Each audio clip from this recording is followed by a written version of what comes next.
9 juillet 1944. Un marine des États-Unis âgé de 23 ans se tient au bord d'une falaise de 60 mètres de haut, à l'extrémité nord d'une petite île du Pacifique appelée Saipan. En contrebas, le ressac se brise contre le corail déchiqueté. Des corps flottent dans l'eau rougie. Des enfants, des vieillards, des mères serrant encore leur bébé dans leurs bras. Certains ont sauté. D'autres ont été jetés.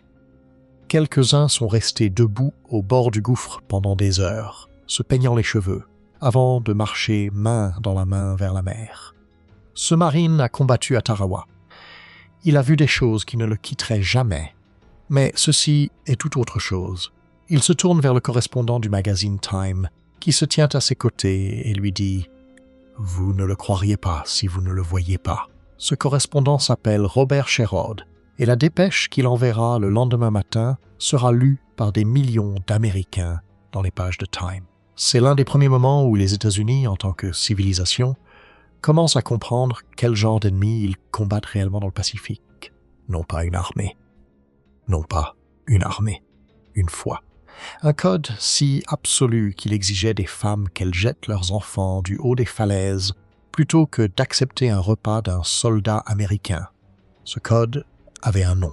Il était imprimé sur un petit livret de poche distribué à chaque soldat japonais depuis janvier 1941. Et au moment où les Marines ont atteint Saipan, ce livret avait tué plus de civils japonais en une semaine que les balles américaines pendant toute la bataille. Ce n'est pas une histoire de cruauté. Les Marines à Saipan n'étaient pas des hommes cruels. C'étaient des jeunes de 18 ans venus de l'Iowa, de Brooklyn et du Texas rural, à qui l'on avait dit qu'ils allaient libérer une île, et qui ont passé 3 semaines à regarder des mères étrangler leurs propres enfants plutôt que d'être sauvés. Voici l'analyse médico-légale de ce qui s'est passé à Saipan entre le 15 juin et le 9 juillet 1944. Ce que les Marines ont réellement dit lorsqu'ils sont rentrés chez eux et ont essayé de le décrire. Et pourquoi, plus que toute autre bataille de la guerre du Pacifique, ce dont ils ont été témoins sur ces falaises du Nord a mené directement à une décision qui sera prise 13 mois plus tard dans une ville appelée Hiroshima. Pour comprendre ce que ces Marines ont vu, nous devons commencer par un petit livret. Un livret que la plupart des officiers du renseignement américain en 1944 n'avaient jamais lu. Un livret qui explique tout ce qui est suivi. 8 janvier 1941, Tokyo, le ministre de la guerre, Hideki Tojo, signe l'ordre de l'armée numéro 1 et autorise la distribution d'un document de poche à chaque soldat des forces impériales japonaises. Ce document s'appelle le Senjin-kun, le code de conduite au combat. Instruction pour le champ de bataille. Il a environ la taille d'une bible de poche occidentale. Les soldats doivent le porter sur eux en permanence. Dans les mois qui suivent, des exemplaires sont distribués à l'ensemble de l'armée impériale, puis à la marine impériale et, enfin, dans les dernières années de la guerre, aux populations civiles des territoires considérés comme faisant partie du territoire national japonais. Le Senjin-kun a été publié en complément d'un document plus ancien, le Rescrit impérial aux soldats et marins, qui avait été écrit en 1882 et que l'armée jugeait insuffisant en 1941 pour la guerre moderne.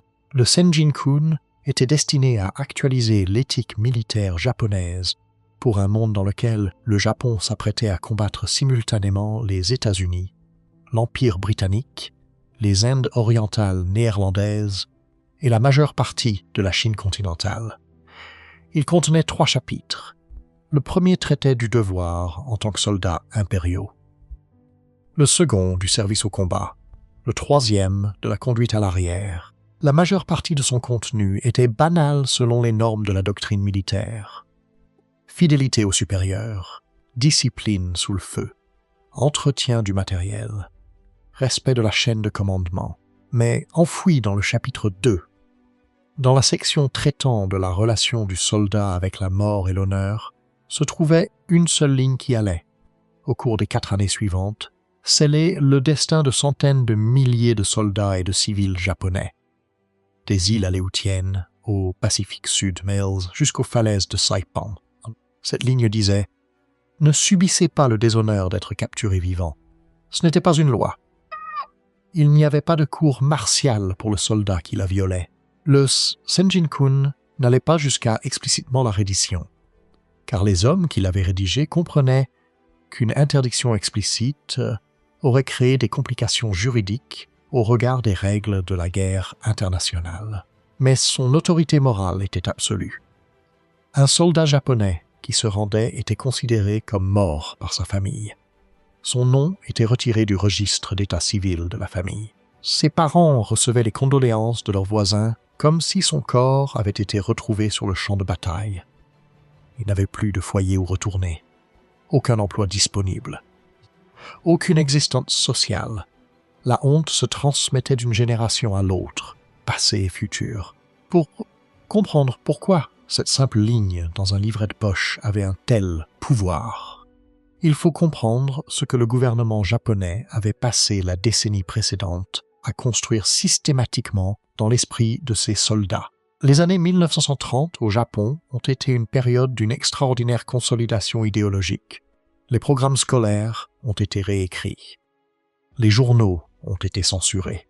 On apprenait aux enfants, dès leur plus jeune âge, que l'empereur était une divinité vivante, que le Japon était une nation divine, que le plus grand honneur possible pour un être humain était de mourir au service des desseins de l'empereur. L'expression utilisée pour décrire cette mort honorable était Gyokusei.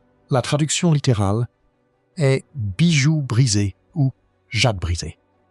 La métaphore fait référence à une pierre précieuse qui choisit de se briser en 1000 morceaux plutôt que d'être altérée ou compromise. Mieux vaut être détruit complètement que d'être vaincu incomplètement. Le Senjin-kun n'a pas inventé cette éthique. Il a codifié une éthique qui grandissait dans les milieux militaristes japonais depuis 2 décennies et l'a ancrée dans la vie quotidienne de chaque soldat sur le terrain.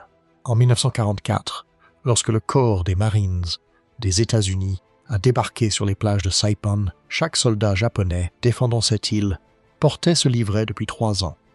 Ils en avaient mémorisé les dispositions. Leurs officiers les avaient interrogés sur son contenu. On leur avait répété, à tous les niveaux de la chaîne de commandement, que les seules issues acceptables du combat étaient la victoire ou la mort. Les Marines américains n'avaient pas de doctrine équivalente. Le manuel de campagne de l'armée des États-Unis ne contenait aucune instruction comparable au Senjin-kun. Les soldats américains étaient entraînés à se battre durement et à se rendre lorsque toute résistance ultérieure était inutile. La Convention de Genève de 1929, que le Japon avait refusé de ratifier précisément en raison de ses dispositions concernant le traitement des prisonniers, établissait un cadre dans lequel la reddition était une conclusion honorable et légale à une situation tactique désespérée. Les Marines qui ont débarqué à Saipan en juin 1944 avaient été informés du fanatisme japonais.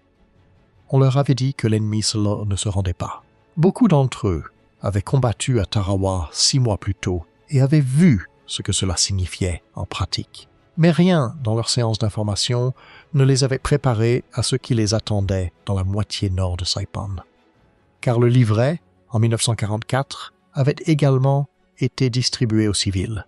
Et ce sont les civils qui, dans les derniers jours de la bataille, allaient faire une chose qu'aucun marine américain n'avait jamais été entraîné à voir. 15 juin 1944, 7 heures du matin. Le corps des Marines des États-Unis lance le plus grand assaut amphibie jamais tenté à ce jour sur le théâtre du Pacifique.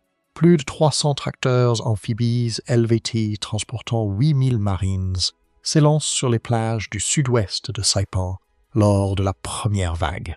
La 2e division de Marines débarque sur les plages Red et Green, au nord de la pointe Afetna. La 4e division de Marines débarque sur les plages Blue et Yellow au sud. Au coucher du soleil, 20 000 soldats américains sont à terre. Le coût de cette première journée est brutal. Les pertes des Marines dépassent 2000 hommes tués et blessés.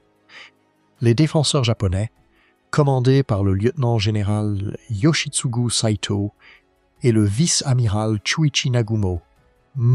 Ce même Nagumo, qui avait commandé la force de frappe des porte-avions à Pearl Harbor, ont préparé l'île de manière beaucoup plus approfondie que ne l'anticipait le renseignement américain.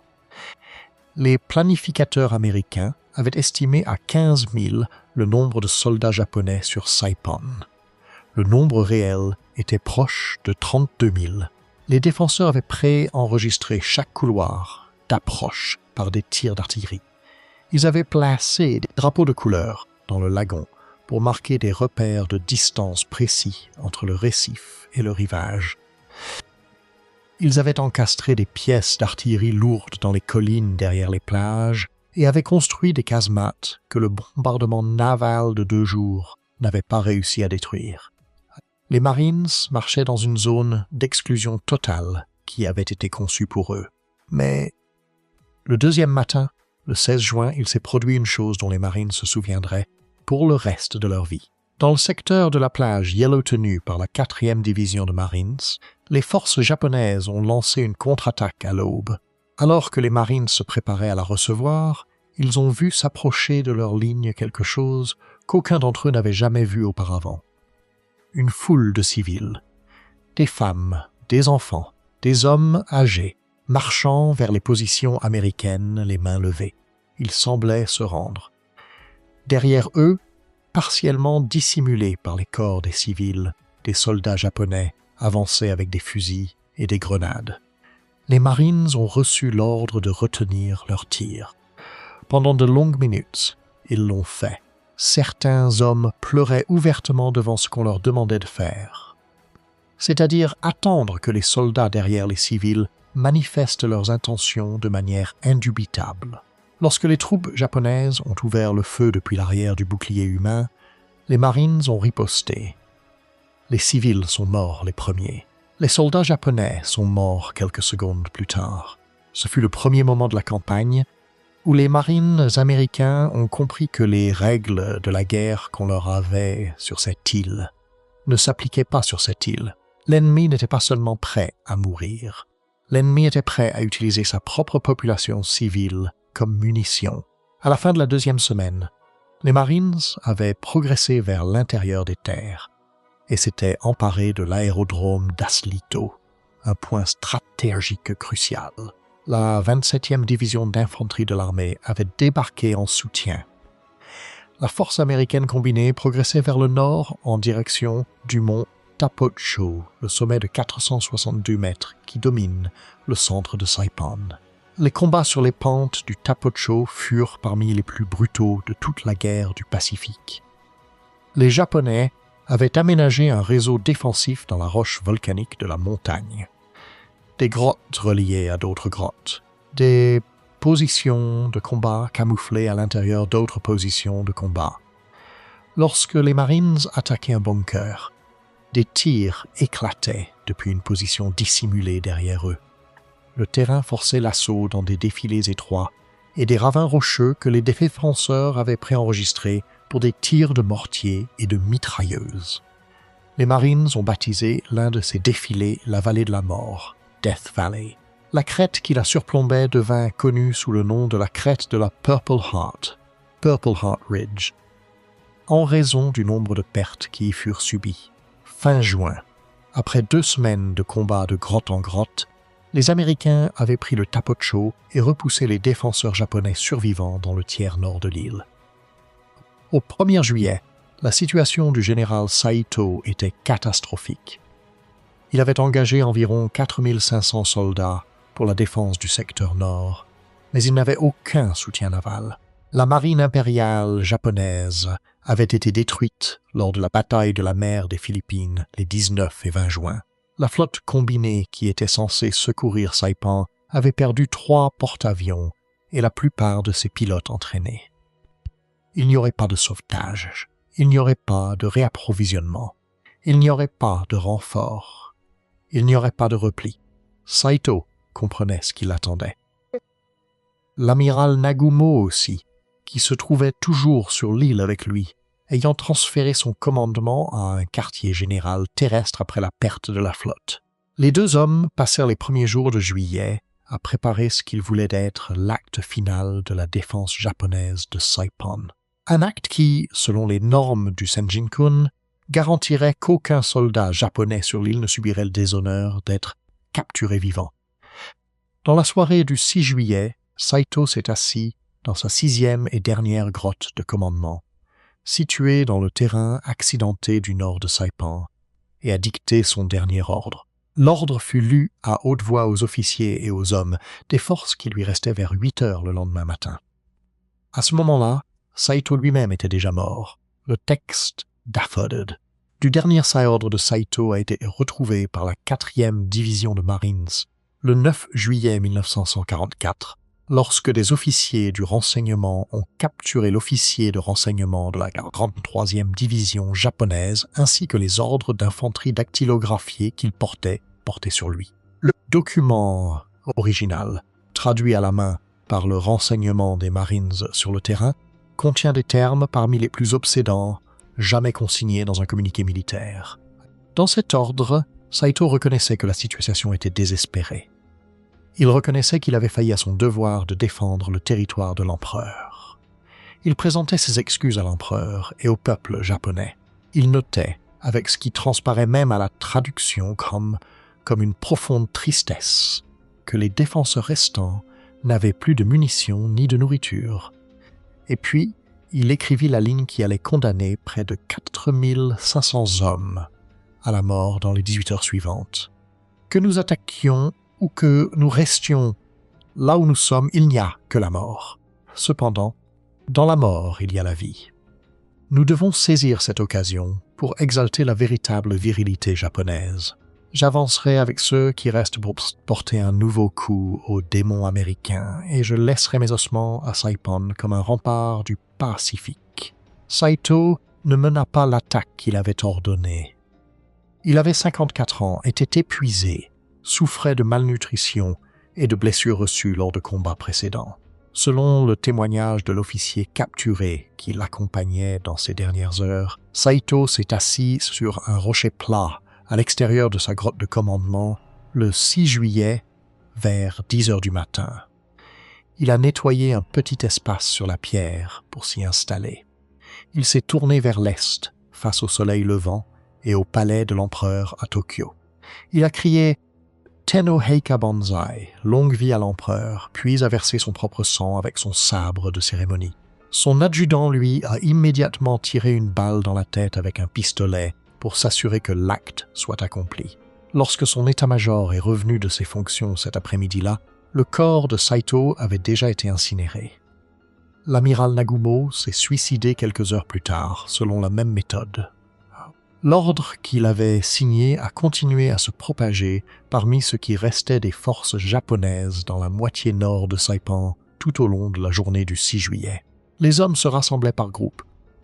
Ils buvaient le reste d'alcool, principalement du saké provenant de caches de ravitaillement, qui n'avaient pas encore été détruites. Ils écrivaient des dernières lettres que personne ne lirait jamais. Ils aiguisaient des baïonnettes et les attachaient au bout de bâtons de bambou pour ceux qui n'avaient plus de fusil. Le soldat japonais Takeo Yamauchi, qui a survécu à la bataille et a été interviewé plus tard par l'historienne Haruko Cook, a décrit l'atmosphère parmi les troupes rassemblées dans les heures précédant l'attaque. Il a souligné que l'ordre de participer au Gyokusei était, en pratique, un ordre de mourir. Il a indiqué que l'on disait aux hommes trop gravement blessés pour marcher de se suicider avec des grenades à main ou avec les capsules de cyanure que certains d'entre eux portaient. Il a précisé que personne dans son groupe n'avait contesté l'ordre.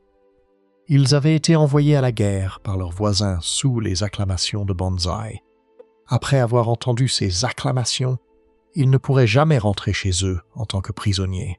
Le 7 juillet 1944, vers 3 heures du matin, entre 3000 et 4500 soldats, marins et blessés capables de marcher japonais, ont lancé la plus grande attaque Banzai jamais tentée dans la guerre du Pacifique.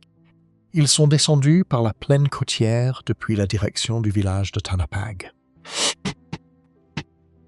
Ils ont percuté les lignes de la 27e division d'infanterie de l'armée des États-Unis plus précisément les 1er et 2e bataillons du 105e régiment d'infanterie, dans un assaut frontal auquel les Américains n'étaient pas préparés. Les Japonais portaient toutes les armes qu'il leur restait. Des fusils pour ceux qui avaient des munitions, des baïonnettes et des sabres pour ceux qui n'en avaient pas, des grenades, des pierres, du bambou aiguisé. Certains n'avaient absolument rien dans les mains et couraient vers les positions de mitrailleuses américaines dans l'espoir d'être tués avant de les atteindre. Ils avaient raison. Les combats qui ont suivi ont duré 15 heures. Les batteries d'artillerie des Marines et de l'armée ont mis leurs obusiers en tir direct. L'histoire officielle de l'engagement note que les artilleurs ne pouvaient pas régler les fusées de leurs obus assez vite pour tirer de manière conventionnelle. Ils ont donc abaissé les tubes des canons et ont produit des tirs par ricochet, faisant bondir les obus explosifs sur le sol pour qu'ils éclatent au milieu des formations japonaises qui progressaient. Le capitaine Ben Salomon, un officier dentiste rattaché au 105e régiment d'infanterie, a vu son poste de secours envahi par des troupes japonaises qui ne montraient aucune pitié pour les soldats américains blessés qu'il soignait. Salomon s'est armé d'un pistolet dans chaque main, puis d'un fusil, et enfin d'une mitrailleuse de calibre .50, 12,7 mm, montée sur une Jeep. Il a été vu vivant pour la dernière fois en train de tirer avec la mitrailleuse sur les Japonais qui avançaient alors qu'il submergeait sa position. Lorsque son corps a été retrouvé le lendemain, il était affalé sur l'arme. Les Marines ont compté 98 corps japonais directement devant sa position. La Medal of Honor lui a été décernée à titre posthume. Le 7 juillet à 18 h, la charge Banzai avait été stoppée. Le décompte des corps japonais devant les positions du 105e régiment s'élevait à 2295 morts. 2016 autres gisaient morts à l'arrière, tués par l'artillerie, les tirs de la marine et la contre-attaque américaine. Nombre total de morts japonais pour ce seul engagement de 15 heures, 4311. Les pertes américaines étaient également catastrophiques. Les 1er et 2e bataillons du 105e avaient été pratiquement anéantis. 406 soldats américains tués, 512 blessés. Parmi les hommes qui avaient commencé la journée à leur position de combat, seuls 189 ont pu répondre à l'appel le lendemain matin. L'armée a déclaré Saipan sécurisé le 9 juillet 1944, 2 jours après la charge Banzai. Les Marines qui s'étaient battus pendant 3 semaines de guerre des grottes sur le Tapocho, les hommes qui avaient regardé leurs amis mourir dans les ravines de la vallée de la mort, Death Valley, et sur la crête de la Purple Heart Ridge. Les hommes qui avaient essuyé la plus grande charge Banzai de toute la guerre pensaient que le pire était désormais derrière eux. Ils se trompaient. Le pire n'avait pas encore commencé. Des hommes comme ces soldats blessés du poste de secours du capitaine Salomon ne sont pas morts pour faire la une des journaux. Ils sont morts parce qu'un ami avait une arme pointée sur l'ennemi et qu'ils avaient confiance que cet ami continuerait à tirer. Chaque j'aime sur cette vidéo est un petit geste pour que ce genre d'histoire reste visible. Non pas pour les généraux sur les monuments, mais pour l'infirmier qui n'est jamais rentré à la maison. L'extrémité nord de Saipan est un long plateau de roches volcaniques sombres et de corail qui s'élève depuis les plaines côtières et se termine par une série de falaises abruptes face à l'océan Pacifique. Les Japonais y avaient construit un aérodrome secondaire pendant la période coloniale. À l'ouest de l'aérodrome, le sol plonge dans une chute verticale d'environ 60 mètres jusqu'au rocher et au ressac en contrebas. Les Marines ont appelé cet endroit la falaise Banzai, Banzai Cliff. Plus loin à l'intérieur des terres, au point le plus élevé du plateau nord, le sol plonge de près de 240 mètres en ligne droite jusqu'au sol de la jungle en contrebas. Les Marines ont appelé cet endroit la falaise du Suicide, Suicide Cliff, KAIST. Entre ces deux sites, au cours des 8 jours qui ont suivi la charge Banzai du 7 juillet, entre 8000 et 10 000 civils et soldats japonais survivants se sont donné la mort plutôt que de se laisser capturer par les forces américaines. Robert Sherrod, le correspondant du magazine Time, qui avait suivi les Marines depuis Tarawa, a gravi le plateau le matin du 12 juillet 1944. Les Marines opéraient encore dans la zone, essayant d'atteindre les civils avant qu'ils ne sautent. Sherrod s'est approché d'une équipe de corvées funéraires des Marines qui utilisait des cordes pour récupérer les corps de 2 soldats américains tués au bord de la falaise la veille. Il a interrogé l'un des Marines sur les rumeurs qu'il avait entendues. Le Marine a répondu par une phrase que Sherrod allait citer dans la dépêche qu'il a envoyée au magazine Time la semaine suivante. Une phrase qui est devenue l'une des descriptions de la guerre du Pacifique les plus lues pendant tout le conflit. Vous ne le croiriez pas si vous ne le voyiez pas. Hier et avant-hier, il y avait des centaines de civils japonais, hommes, femmes et enfants, ici, sur cette falaise. De la manière la plus ordinaire qui soit, ils sautaient de la falaise ou descendaient et s'avançaient dans la mer. Sherrod a marché le long du bord de la falaise ce matin-là et a vu ce que le Marine avait décrit. Il a vu 3 femmes s'asseoir sur les rochers au bord du ressac et se peigner méthodiquement leurs longs cheveux noirs. Lorsqu'elles ont eu fini, elles se sont pris la main et ont marché ensemble dans l'océan jusqu'à ce que l'eau se referme sur leur tête. Il a vu un cercle d'environ 50 civils japonais, dont plusieurs petits-enfants, se lancer des grenades à main dégoupillées les uns aux autres, comme s'ils jouaient à la balle. Il a vu 6 soldats japonais sortir en courant d'une grotte d'où ils tiraient sur les Marines, prendre des poses arrogantes devant les civils et se faire sauter avec des grenades serrées contre leur propre corps. Les civils, qui hésitaient, ont immédiatement suivi leur exemple. Plus d'un combattant américain a été tué en tentant de sauver un civil japonais de ce que Sherrod a appelé un suicide gratuit. L'incident le plus marquant que Sherrod a consigné ce jour-là ne concernait pas du tout les falaises. Les Marines essayaient depuis 45 minutes de déloger un tireur d'élite japonais d'une grotte située près du bord de la falaise. Le tireur d'élite avait déjà tué 2 Marines, dont un à une distance de 640 mètres, et en avait blessé un 3e. Les Marines utilisaient des fusils, des roquettes anti-chars, et enfin des charges de TNT pour le forcer à sortir. Alors que les Marines tentaient de le tuer, le tireur d'élite avait repéré autre chose. Une famille japonaise, un père, une mère et 3 petits-enfants, étaient descendus sur les rochers près de l'eau et se préparaient à se noyer. Ils semblaient hésiter. Le tireur d'élite a visé avec son fusil. Il a d'abord abattu le père par derrière, faisant tomber son corps dans la mer. Il a touché la mer avec sa seconde cartouche. Elle s'est traînée sur environ 9 mètres le long des rochers avant de mourir.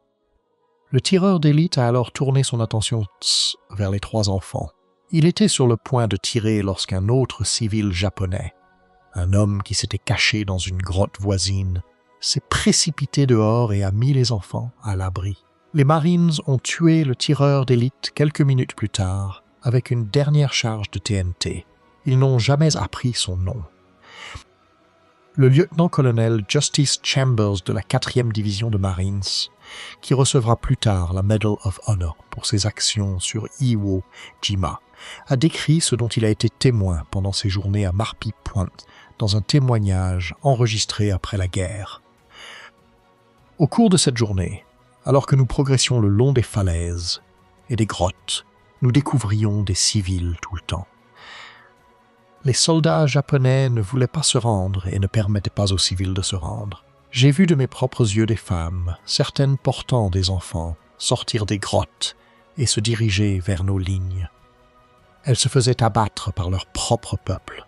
J'ai vu un nombre incalculable de femmes portant des enfants descendre vers les falaises qui plongeaient dans l'océan. Elles étaient très abruptes, très escarpées.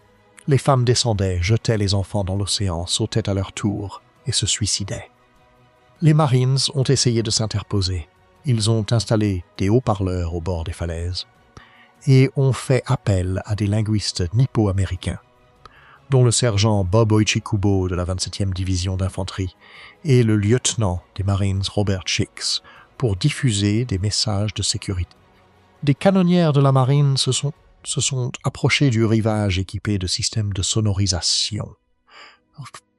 répétant en japonais que la bataille était terminée et que les Américains ne feraient aucun mal à ceux qui se présenteraient. Des civils japonais de haut rang qui s'étaient déjà rendus ont été amenés sur les falaises et invités à supplier les derniers résistants de descendre. Des avions de reconnaissance ont largué des tracts expliquant les intentions américaines. Presque rien de tout cela n'a fonctionné. La propagande que l'armée japonaise avait diffusée au sein de la population civile était trop bien ancrée. On répétait depuis des mois aux civils japonais de Saipan que les soldats américains violeraient toutes les femmes, tortureraient tous les hommes et mangeraient tous les enfants qu'ils captureraient. Beaucoup d'entre eux le croyaient sincèrement.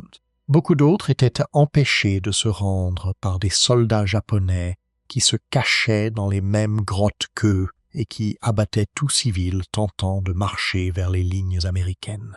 L'horreur de ce que les Marines regardaient n'était pas que les civils choisissaient de mourir. C'était que beaucoup d'entre eux étaient tués par leurs propres soldats pour avoir essayé de choisir de vivre. Un Marine, un homme nommé Jim Reed, a décrit dans une interview ultérieure ce que l'on ressentait en se tenant au bord de la falaise et en regardant un père jeter ses 3 jeunes enfants, puis sa femme, avant de sauter lui-même après eux. Reed a déclaré qu'après avoir vu cela, quelque chose en lui avait changé. Il s'est mis à courir le long des falaises pour recueillir tous les enfants et toutes les femmes qu'il pouvait trouver avant qu'ils n'atteignent le bord. Il n'était pas le seul marine à faire cela. Partout sur le plateau nord, dans ces derniers jours de la bataille, des hommes qui avaient passé les 3 semaines précédentes à tuer des soldats japonais couraient maintenant à travers les rochers pour essayer de sauver des civils japonais, souvent au péril de leur propre vie. La monographie officielle du Corps des Marines, l'histoire institutionnelle écrite après la guerre, a consigné ce qui s'est passé sur les falaises du Nord dans des termes que le corps n'utilisait presque jamais pour aucun autre engagement.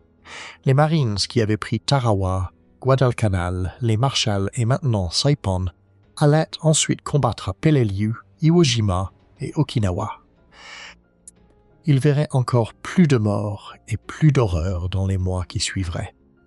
Mais ces falaises de Marpi-Point occupaient une place particulière dans la mémoire institutionnelle du corps des Marines des États-Unis. La monographie a qualifié ce qui s'y est passé de zénith absolu de l'horreur. Il y a une autre figure dans cette histoire dont les actions à Saipan allaient, plus que quiconque, suggérer que le choix entre la mort et la reddition n'était jamais aussi absolu que le Senjin-kun le laissait paraître. Son nom était Guy Gabaldon. Il avait 18 ans. Il mesurait 1,63 m. Il pesait moins de 59 kilos. C'était un gamin mexico-américain d'East Los Angeles qui avait grandi en cirant des chaussures dans les rues pour quelques pièces. Adolescent, il avait été adopté de manière informelle par une famille nippo-américaine, les Nakano, qui lui avait appris le japonais conversationnel dans les années précédant la guerre. Lorsque les fils Nakano ont été envoyés dans les camps d'internement de l'Arizona, Gabaldon s'est engagé dans le corps des Marines. Il a été affecté à la 2e division de Marines en tant qu'éclaireur-observateur rattaché à une unité de renseignement. Il a débarqué sur Saipan avec la première vague le 15 juin 1944. Lors de sa première nuit sur l'île, Gabaldon a enfreint les ordres directs de son commandant, le capitaine John Schwabe, et s'est glissé seul dans le territoire tenu par les Japonais. Il transportait des grenades à main, un fusil et son vocabulaire de japonais de la rue. Il s'est approché d'une position japonaise, a tué la sentinelle et a crié dans la grotte où le reste des soldats japonais étaient cachés. Il leur a dit, en japonais, qu'ils étaient complètement encerclés par des Marines cachés dans les arbres à l'extérieur. Il leur a dit que la reddition dans des conditions honorables était leur seule option. 2 soldats japonais sont sortis et se sont rendus à lui. Gabaldon les a ramenés vers les lignes américaines le lendemain matin. Il a bien failli passer en cour martiale pour abandon de poste. Le capitaine Schwabe était furieux. Gabaldon a ignoré la menace et reparti la nuit suivante. Cette fois, il a trouvé un réseau de grottes plus important. Il a tué l'un des gardes. Il a hurlé dans la grotte qu'il avait des Marines avec des lance-flammes derrière lui, et que quiconque s'en se rende pas serait brûlé vif. Il n'avait ni Marines ni lance-flammes. Il n'avait que lui-même, son fusil et son japonais. Environ 50 soldats et civils japonais sont sortis de la grotte et se sont rendus à lui. Il les a ramenés. Après cela, son commandant a cédé et a permis à Gabaldon d'opérer comme ce que les Marines appelaient un loup solitaire. Il a reçu l'autorisation de mener des missions de reconnaissance et de capture de prisonniers sans surveillance, selon son propre emploi du temps et en utilisant ses propres méthodes. Au cours des semaines suivantes, Gabaldon a perfectionné sa technique. Il repérait une grotte ou un bunker contenant du personnel japonais. Il s'en approchait seul, généralement de nuit, et tuait ou capturait discrètement la sentinelle. Il appelait ensuite à l'intérieur de la grotte en japonais. Il se présentait comme un marine américain parlant japonais. Il expliquait qu'il était autorisé à accepter des redditions honorables. Il montrait les navires de guerre américains au large et expliquait en détail, ce qui arriverait à quiconque resterait dans la grotte lorsque la marine commencerait son prochain bombardement. J'ai montré les nombreux navires que nous avions au large, qui n'attendaient qu'à pilonner leur grotte. Pourquoi mourir quand vous avez la chance de vous rendre dans des conditions honorables? Vous emmenez des civils à la mort, ce qui ne fait pas partie de votre code militaire du Bushido. Le matin suivant l'échec de la charge Banzai du 7 juillet, Gabaldon s'est retrouvé au milieu de la zone de Marpi-Point, caché dans une petite niche parmi les rochers, entouré par ce qu'il estimait être des milliers de fanatiques japonais armés. Il a capturé 2 soldats japonais et a convaincu l'un d'eux de retourner à la position japonaise principale avec une offre de reddition. Quelques heures plus tard, un officier japonais est sorti à sa rencontre. Ils ont parlé en japonais. Gabaldon a expliqué les conditions. Il a expliqué que les Américains traiteraient tout le personnel se rendant avec respect, qu'ils seraient nourris et recevraient des soins médicaux, et que les civils parmi eux seraient protégés et rendus à leur famille à la fin de la guerre. L'officier japonais a accepté les conditions. À la fin de cette journée, le 8 juillet, environ 800 soldats et civils japonais étaient sortis des grottes du nord de Saipan et s'étaient rendus à un seul soldat de 2e classe des Marines, âgé de 18 ans. Sur l'ensemble des campagnes de Saipan et de Tinian combinées, le total des prisonniers confirmés par Gabaldon a atteint entre 1000 et 1500 individus. Et contesté. Le nombre exact est contesté, mais même les estimations les plus prudentes font de lui le capteur de prisonniers le plus prolifique de l'histoire du corps des Marines des États-Unis. Il est devenu connu parmi les hommes de la 2e division de Marines sous le nom du joueur de flûte de Saipan, The Pied Piper of Saipan. Son commandant l'a proposé pour la Medal of Honor. La marine lui a décerné une Silver Star à la place. Cette distinction a été élevée au rang de Navy Cross en 1960. Il a passé le reste de sa vie à faire campagne, sans succès, pour que la Medal of Honor lui soit décernée à titre posthume. Il est mort d'une maladie cardiaque en 2006, à l'âge de 80 ans. L'intérêt d'inclure Gabaldon dans cette histoire n'est pas de suggérer que toute tragédie de Saipan aurait pu être évitée si davantage de Marines avaient parlé japonais. Les civils qui ont sauté des falaises de Marpi-Point répondaient à une campagne de propagande et à une vision religieuse du monde qu'aucune conversation de dernière minute n'aurait pu annuler. Les soldats qui ont lancé la charge Banzai du 7 juillet n'attendaient pas qu'on leur propose des conditions honorables. Ils avaient déjà pris leur décision. Mais le succès de Gabaldon, le fait que 800 membres du personnel japonais soient sortis de ces grottes le 8 juillet lorsque les mots appropriés ont été prononcés dans la langue appropriée par une personne qu'ils percevaient comme leur offrant une issue, suggère quelque chose d'important sur ce qui se passait réellement à Marpi-Point à cette époque. Le Senjinku n'était un code, pas un destin. Il pouvait être surmonté. Il a fallu, du côté américain, la volonté d'un jeune homme extraordinaire de 18 ans pour marcher seul dans l'obscurité et parler la bonne langue au bon moment. Presque personne d'autre à Saipan ne pouvait faire ce que Gabaldon a fait. Le résultat fut que des milliers de personnes qui auraient pu vivre ont choisi, à la place, de mourir. La bataille de Saipan s'est achevée le 9 juillet 1944, l'île étant déclarée sécurisée par le vice-amiral Richmond Kelly Turner. Le bilan des pertes américaines s'élevait à environ 16 500 hommes, 3 100 tués au combat et 13 000 blessés, sur une force de débarquement de quelques 71 000 hommes.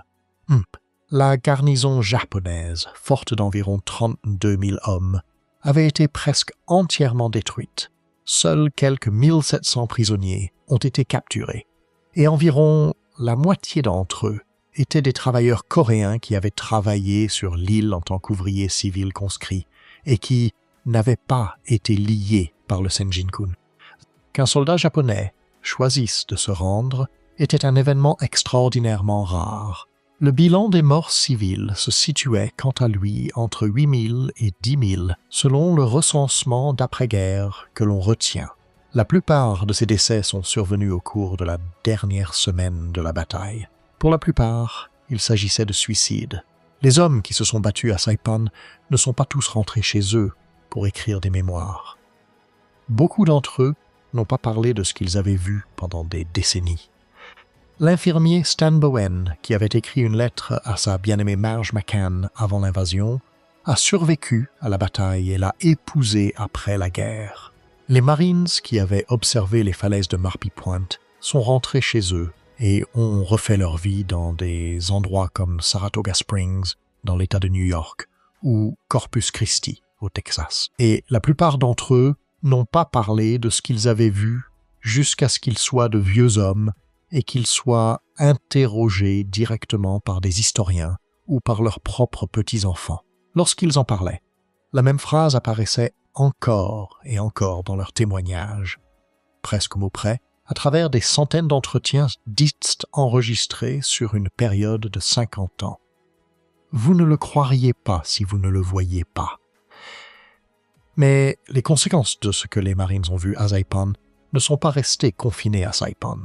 Les dépêches que Robert Sherrod a envoyées pour le magazine Time en juillet et août 1944 ont été lues par des millions d'Américains. Elles ont également été lues par les hommes qui, à Washington, étaient responsables de la planification de l'invasion finale des îles métropolitaines japonaises par les forces américaines. Ce document de planification s'appelait l'opération Downfall. Elle était divisée en 2 phases. L'opération Olympique, l'invasion de l'île méridionale de Kyushu, était prévue pour novembre 1945. L'opération Koronet, l'invasion de l'île principale de Honshu et la prise de Tokyo, était prévue pour mars 1946. Les estimations des pertes pour Downfall variaient considérablement selon le bureau de planification qui les produisait. L'estimation la plus prudente, préparée par le comité des chefs d'état-major interarmés en avril 1945, prévoyait entre 250 000 et 500 000 pertes américaines. Les estimations les plus pessimistes, préparées par le cabinet du secrétaire à la guerre, projetaient des pertes américaines supérieures à 1 million d'hommes. Les pertes japonaises, tant militaires que civiles, étaient estimées entre 5 et 10 millions de personnes. Il ne s'agissait pas de chiffres arbitraires. Ils avaient été calculés, en grande partie, en extrapolant ce qui s'était passé à Saipan. Les planificateurs américains ont examiné la proportion de civils japonais qui s'étaient suicidés plutôt que de se rendre sur une seule petite île. Puis, ils ont projeté ce qui se passerait lorsque 70 millions de civils seraient confrontés au même choix sur les îles métropolitaines elles-mêmes. La conclusion était que l'opération Downfall provoquerait qu'une catastrophe humanitaire d'une ampleur encore jamais vue dans l'histoire des conflits humains. En juillet 1945, le président Harry Truman, qui avait hérité du projet Manhattan après la mort de Roosevelt et qui avait été largement briefé sur les dépêches de Saipan ainsi que sur les projections de pertes de Downfall, a pris la décision d'utiliser des armes atomiques contre des villes japonaises. Les 2 villes qu'il a sélectionnées étaient Hiroshima et Nagasaki. Les bombes ont explosé les 6 et 9 août 1945. L'empereur du Japon a annoncé la reddition inconditionnelle de son pays le 15 août. Le Senjin-kun, le petit livret de poche qui avait été distribué à chaque soldat japonais en janvier 1941, a été officiellement retiré de la circulation le 13 septembre 1945. Il ne restait plus beaucoup d'exemplaires à récupérer. La plupart d'entre eux avaient été emportés par leurs propriétaires dans la mort. Il y a un fait concernant les Marines qui ont combattu à Saipan que presque aucune histoire populaire de la guerre du Pacifique ne mentionne. Dans les années qui ont suivi 1945, beaucoup de ces Marines sont retournés à Saipan une fois devenus vieux. Ils y sont retournés pour se recueillir à la falaise Banzai, Banzai Cliff. Ils y sont retournés pour se recueillir à la falaise du Suicide, Suicide Cliff. Ils ont arpenté le plateau où ils avaient autrefois regardé 10 000 personnes choisir la mort, et ils ont essayé de comprendre, avec le recul des décennies, ce dont ils avaient réellement été témoins. Presque tous ont dit la même chose dans leur vieillesse que ce qu'ils avaient dit en 1944.